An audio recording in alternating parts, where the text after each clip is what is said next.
क्या हलवा बनाते वक्त आपसे भी हलवे में गुठलियाँ बन जाती हैं? अगर ऐसा है तो ये रेसिपी आपके लिए है, क्योंकि इस रेसिपी में मैं बताऊंगी परफेक्ट चाशनी बनाने का तरीका, हलवे की जो सूजी है इसको भिगोने का तरीका और परफेक्ट अंदाज में स्टेप बाय स्टेप अगर आप देखेंगी, सीक्रेट टिप कोई भी मिस नहीं करेंगी तो यकीन माने पहली बार में ये हलवा आप परफेक्ट बना सकती हैं।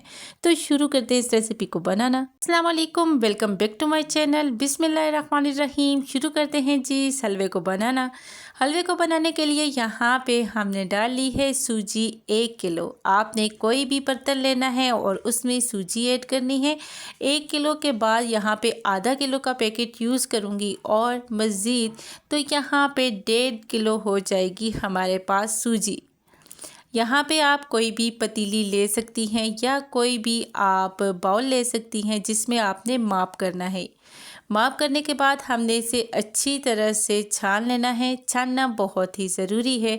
इसमें जो मोटी सी सूजी होती है वो भी निकल जाती है और अज़ाफ़ी जो कचरा होता है, मतलब कि कचरा इसमें आ जाता है अक्सर, तो वो भी निकल जाता है।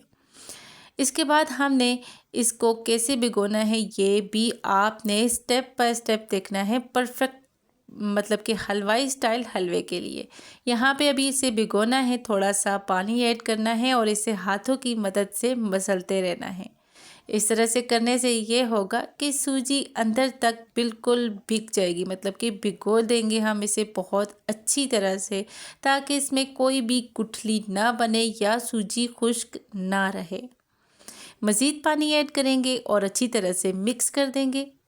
ये स्टेप करना बहुत ज़रूरी है। अगर तो आप चाहते हैं कि आपकी हलवे में गुठलियाँ ना बने तो यहाँ पे 1 चम्मच बड़े साइज़ का आपने इसी स्टेप में डाल देना है घी का। यहाँ पे मैंने 1 चम्मच भर के डाला है। इससे ये होगा कि सूजी जो है एकदम से निखर जाएगी जब हम इसे चाशनी में डालेंगे। अब हम इसे कर देंगे साइड पे और इसी तरह हम चीनी का माप करेंगे। जितनी कि हमने सूजी ली थी इतनी ही क्वांटिटी में हमने चीनी भी डाल दी है। अब यहाँ पे मैंने फ्लेम ऑन कर दी है और खुली सी हमने कढ़ाई ले ली है। इसमें डाल देंगे ये चीनी जो कि हमने माप करके रख दी थी। अच्छा, चीनी डालने के बाद हमने इसमें 2 ग्लास भर के पानी के ऐड करने हैं। इसमें आपने इतना ही पानी ऐड करना है, इससे ज़्यादा पानी ऐड ना करिएगा क्योंकि चीनी अपना पानी भी छोड़ती है। तो इस वजह से बाद में जो पानी है उसको ड्राई करना मुश्किल हो जाता है। इसके बाद मैंने इसमें 2 अदद इलायची ऐड की हैं ताकि इसका अरोमा अच्छी तरह से आ जाए और हमारा जो हलवा है बेहतरीन तैयार हो। तो यहाँ पे देख सकते हैं सूजी हमारी चीनी हमारी अच्छी तरह से मेल्ट हो गई है और शीरा जो हमारा है, एक तार की चाशनी हमने तैयार करनी है इसकी। यहाँ पे अभी मैं आपको चेक करवाऊँगी। ये देखिए, 1 तार की चाशनी हमारी रेडी हो चुकी है। इसी स्टेप पे हम अब डालेंगे घी। तो घी यहाँ पे मैं लूँगी 1 किलो का पैकेट। यहाँ पे कोई भी आप घी यूज़ कर सकती हैं। अगर आपके पास मक्खन मौजूद है तो मक्खन ज़रूर डालिएगा, उससे इसकी खुशबू बहुत ज़्यादा आएगी। अब यहाँ पे हमने चम्मच को चलाते रहना है। यहाँ पे चम्मच को रोकना बिल्कुल भी नहीं है, चलाते रहना है ताकि ये गुठलियाँ ना बने और ये जो चीनी है अच्छी तरह से मेल्ट हो जाए और इसका हल्का सा गोल्डन कलर आ जाए। तो ये देखिए परफेक्ट गोल्डन कलर आ चुका है। इसी स्टेप में हम ऐड कर देंगे भिगोई हुई सूजी। तो यहाँ पे थोड़ी सी मेहनत होती है, बहुत एहतियात से आपने इसको चलाना है चम्मच को, लेकिन जल्दी जल्दी चलाना है ताकि इसमें गुठलियाँ ना बने। अगर आप फिर भी चाशनी अच्छी तरह से नहीं बना पाती तो आपको मैं एक और स्टेप बताती हूँ। आप जब चाशनी तैयार करें तो इसमें आप आधा चम्मच सिरका ऐड कर दीजिए। इससे क्या होगा कि दोबारा से जो आपकी चाशनी है, मतलब कि चीनी के शेप में नहीं आएगी, गुठलियाँ नहीं बनेगी। ये एक टिप है जो मैं आपके साथ शेयर कर रही हूँ और ये करके देखिएगा। अच्छा, पकाना इतना ज़्यादा है हमने हलवे को कि हलवा एक दफ़ा सारा घी जज़्ब कर लेगा और फिर दोबारा से छोड़ देगा। फिर हम इसमें ऐड करेंगे किशमिश, नारियल का बुरादा।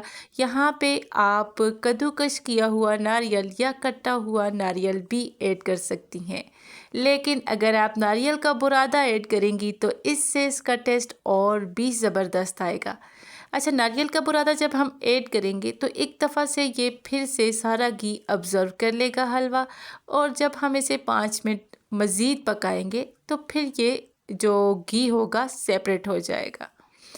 तो ये देखिए माशाल्लाह से इसका कलर देखिए कितना परफेक्ट है। यहाँ पे चाशनी बनाते वक्त आपने ये ध्यान रखना है कि चाशनी को आपने बहुत ज़्यादा डार्क कलर का नहीं करना, बस हल्का सा गोल्डन कलर करना है, और इसमें आपने सूजी ऐड कर देनी है। इसके बाद हम ऐड करेंगे टूटी फ्रूटी अशरफियाँ, हमने इसमें ऐड कर दी हैं, और यहाँ पे हमने इसे मज़ीद 5 मिनट के लिए पका लेना है। अगर ये आपके पास अवेलेबल नहीं है तो आप ये स्किप भी कर सकती हैं। तो यहाँ पे आप सबसे गुजारिश है कि मेरे चैनल नेमतें बेशुमार को सब्सक्राइब भी कर लें। आप सबका बेहद शुक्रिया। तो ये देखिए जी माशाल्लाह से अभी इसका इतना ज़्यादा टाइम नहीं रहता था। 5 मिनट हमने अशरफिया डालने के बाद इसे पकाना है, ताकि ये एकदम से इसका जो सारा अरोमा है पूरे हलवे में आ जाए। तो चम्मच को आपने बिल्कुल भी नहीं रोकना, चलाते रहना है, वरना तो ये लग भी सकता है। तो जब ये लगने लग पड़ेगा तो सारा टेस्ट हलवे का ख़राब हो जाएगा। तो यहाँ पे आपने घी की कंजूसी बिल्कुल भी नहीं करनी। अगर आपने घी को कम डाला तो हलवा अच्छा नहीं बनेगा। अब यहाँ पे ऐड करेंगे हम ड्राई फ्रूट। कुछ है इसमें बादाम, पिस्ता, अखरोट और काजू। अगर हैं तो आप इसमें ज़रूर ऐड करिएगा। अब इसे हम अच्छी तरह से मिक्स करेंगे, और ये देखिए जी हलवे की फ़ाइनल लुक माशाल्लाह से बहुत ज़बरदस्त ये हमारा मुखड्डी हलवा तैयार हो चुका है। अगर आपको ये हलवाई स्टाइल मुखड्डी हलवा पसंद आया हो तो इस रेसिपी को लाइक करना ना भूलिएगा। नेमतें बेशुमार को सब्सक्राइब भी कर लीजिए। कमेंट्स करके मुझे ज़रूर बताइएगा कि आपको ये रेसिपी कैसी लगी। फिर मिलूँगी एक नई रेसिपी के साथ, तब तक के लिए अल्लाह हाफिज़।